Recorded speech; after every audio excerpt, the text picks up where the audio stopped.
Hi friends, अगर आप हमारे वीडियो को सबसे पहले देखना चाहते हैं तो अभी हमारे चैनल को सब्सक्राइब करें और बेल आइकन दबाएं। हेलो दोस्तों, आज के वीडियो के जरिए हम बात करेंगे पूर्व सेना अध्यक्ष ने योगी को बताया देशद्रोही। कहा भारतीय सेना मोदी की सेना नहीं है। अगर कोई कहता है कि भारत की सेना मोदी जी की सेना है तो वो गलत ही नहीं, देशद्रोही भी है। ये कहना है सेना के पूर्व जनरल और गाजियाबाद से वर्तमान में बीजेपी के सांसद बीके सिंह का। पूर्व जनरल बीके सिंह ने ये बात बीबीसी हिंदी को बुधवार को दिए एक साक्षात्कार में कही। बीबीसी संवाददाता ये सवाल पूछने की क्या भारतीय सेना को मोदी जी की सेना कहना उचित है, इनके जवाब में पूर्व सेना प्रमुख और केंद्र में विदेश राज्य मंत्री जनरल बीके सिंह ने कहा, बीजेपी के प्रचार में सब लोग अपने आप को सेना भी बोलते हैं, लेकिन हम किस सेना की बात कर रहे हैं? क्या हम भारत की सेना की बात कर रहे हैं या पॉलिटिकल वर्कर्स की बात कर रहे हैं? मुझे नहीं पता कि क्या संदर्भ है। अगर कोई कहता है कि भारत की सेना मोदी जी की सेना है तो वो गलत ही नहीं, वो देशद्रोही भी है। भारत की सेनाएं भारत की है, ये पॉलिटिकल पार्टी की नहीं है। जनरल सिंह ने कहा, भारत की सेनाएं तटस्थ है, इस चीज में सक्षम है कि वो राजनीति से अलग रहे। पता नहीं कौन ऐसी बात कर रहा है। एक ही दो लोग हैं जिनके मन में ऐसी बातें आती है, क्योंकि उनके पास तो कुछ और है ही नहीं। बीके सिंह ने कहा, भारत की सेना की बात करते हैं तो भारत की सेना की बात करो। अगर आप पॉलिटिकल वर्कर्स की बात करते हैं, जिसको कई बार हम मोदी की सेना या बीजेपी की सेना बोल सकते हैं, लेकिन उसमें और भारत की सेना में फर्क है। सर्जिकल स्ट्राइक पर फिल्म बनने के सवाल पर जनरल सिंह ने कहा, मूवी तो सब पर बनती है भाई। एक प्रहार मूवी बनी थी आतंकवादियों के खिलाफ, ये तो 90 के दशक में बनी थी। आपको बताते चले कि उत्तर प्रदेश के मुख्यमंत्री योगी आदित्यनाथ ने 1 अप्रैल को गाजियाबाद में केंद्रीय विदेश राज्य मंत्री जनरल बीके सिंह के चुनाव प्रचार में भारतीय सेना को मोदी जी की सेना कहा था, जिसके बाद विपक्षी पार्टियों ने तो आपत्ति जताई थी। वहीं कई पूर्व सैन्य अधिकारियों ने आपत्ति जताते हुए कहा है कि सेना देश की होती है, किसी नेता की नहीं होती है। बीजेपी ने काटा सौम्या का टिकट। कांग्रेस बोली, शिवसेना के भ्रष्टाचार का उजागर करने की मिली सजा। चलिए दोस्तों, आज के वीडियो के जरिए इसी के बारे में विशद में जानते हैं। लाल कृष्ण आडवाणी और मुरली मनोहर जोशी के बाद बीजेपी ने पार्टी के एक और बड़े नेता किरीट स्वामी का टिकट काट दिया है। टिकट कटने के बाद बीजेपी ने मुंबई नॉर्थ ईस्ट से भाजपा के मौजूदा सांसद किरीट की जगह मुंबई के कॉर्पोरेट मनोज कोटक को मैदान में उतारा है। शिवसेना भी कर रही थी विरोध। किरीट को टिकट का विरोध बीजेपी की सहयोगी पार्टी शिवसेना ने भी किया था। सूत्रों के अनुसार किरीट के खिलाफ पार्टी के भीतर भी आवाजें उठी थी, जिसके बाद अंदरूनी कलह को शांत करने के लिए बीजेपी ने युवा चेहरे मनोज कोटक को मैदान में उतारा गया है। 65 साल के किरीट मुंबई नॉर्थ ईस्ट से 2 बार के सांसद में है। इससे पहले बीजेपी ने पार्टी के वरिष्ठ नेता मुरली मनोहर जोशी का कानपुर से टिकट काट उनकी जगह उत्तर प्रदेश सरकार में मंत्री सत्यदेव पचौरी को टिकट दिया था।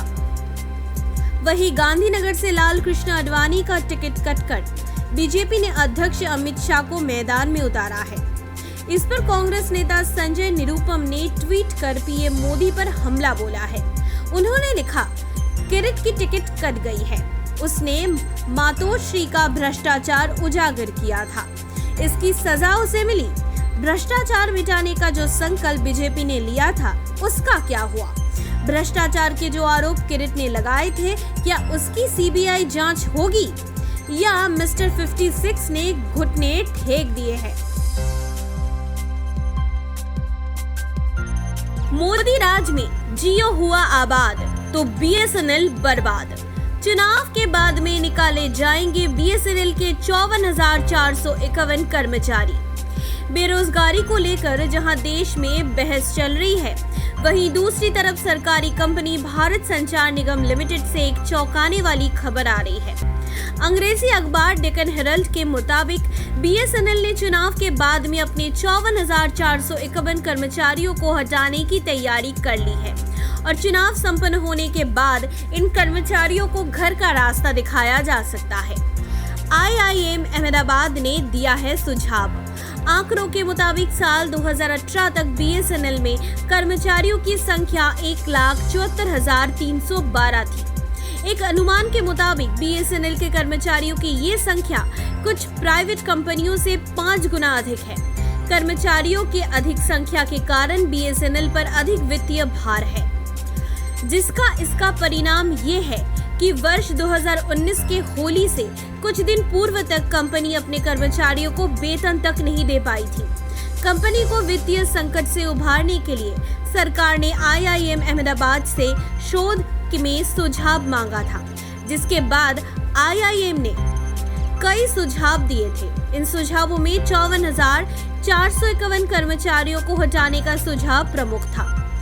IIM अहमदाबाद ने BSNL कर्मचारियों को BRS अर्थात वॉलंटरी रिटायरमेंट ऑफर का सुझाव दिया है।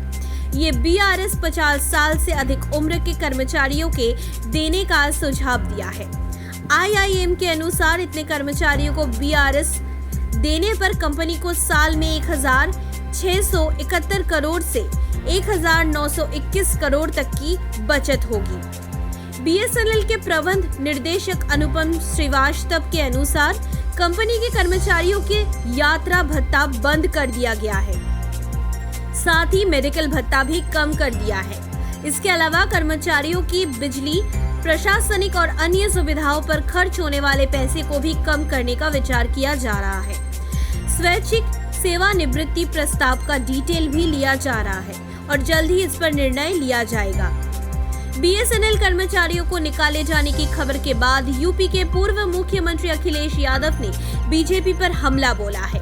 उन्होंने अपने ट्वीट में कहा है, एक तरफ बढ़ती बेरोजगारी तो दूसरी तरफ लोगों की रोजी रोटी पर बेशर्मी से लात मारने की साजिश। नोटबंदी में तो गरीबों से हजारों रुपए ले लिए और अब हजारों BSNL के कारिंदों की नौकरी छीन लेने की तैयारी। बस इतना इंतजार है कि चुनाव खत्म हो जाए।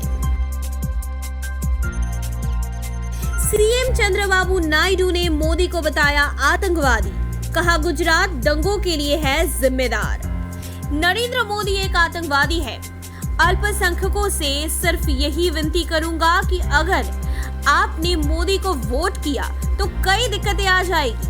मोदी ट्रिपल तलाक एक्ट को लेकर आएंगे और आप सबको जेल में डाल देंगे। ऐसा कहना है आंध्र प्रदेश के मुख्यमंत्री चंद्रबाबू नायडू का, जिन्होंने पीएम मोदी द्वारा खुद को यू टर्न बाबू कहे जाने पर जमकर बरसे हैं। चंद्रबाबू नायडू ने आंध्र प्रदेश के चित्तूर में एक जनसभा में पीएम मोदी को खूब खरी खोटी सुनाई, जिसमें उन्होंने गुजरात दंगों को याद दिलाते हुए कहा कि मैं वो पहला शख्स था जिसने गुजरात दंगों के मोदी का इस्तीफा मांगा था। इसके बाद दुनिया भर के देशों ने उन्हें अपने यहाँ एंट्री बंद कर दी। मोदी मुझे यू टर्न बाबू कहते हैं। मैं कहता हूँ उनके पिछले 2 साल के बयान उठाकर देख लीजिए। उन्होंने कुछ नहीं किया है सिवाय लोगों पर इल्जाम लगाने की।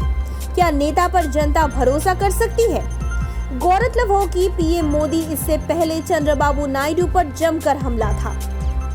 उन्होंने कहा था यू टर्न बाबू की स्थिति बाहुबली फिल्म के भल्लाल देव जैसी है। मोदी को दोबारा पीएम बनाने से कोई फायदा नहीं। अगले 5 साल भी नेहरू उन्हें काम नहीं करने देंगे। आरजेडी का यही कहना है। पीएम मोदी ने कहा कि आंध्र की हेरिटेज है अपने वायदों का पक्का होना। यू टर्न बाबू की हेरिटेज है विश्वासघात करना।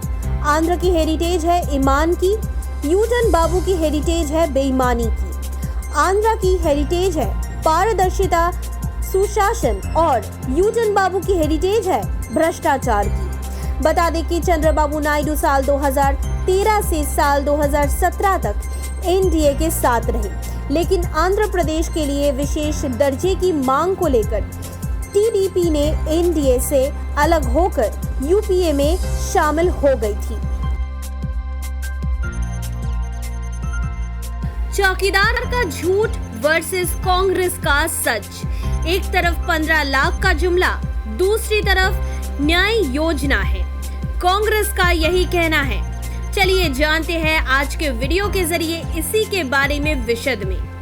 पीएम मोदी ने आज कांग्रेस के घोषणा पत्र पर टिप्पणी दी है। उन्होंने कहा कि कांग्रेस पार्टी की तरह इनका घोषणा पत्र भी भ्रष्ट होता है, बेईमान होता है, ढकोसलों से भरा होता है।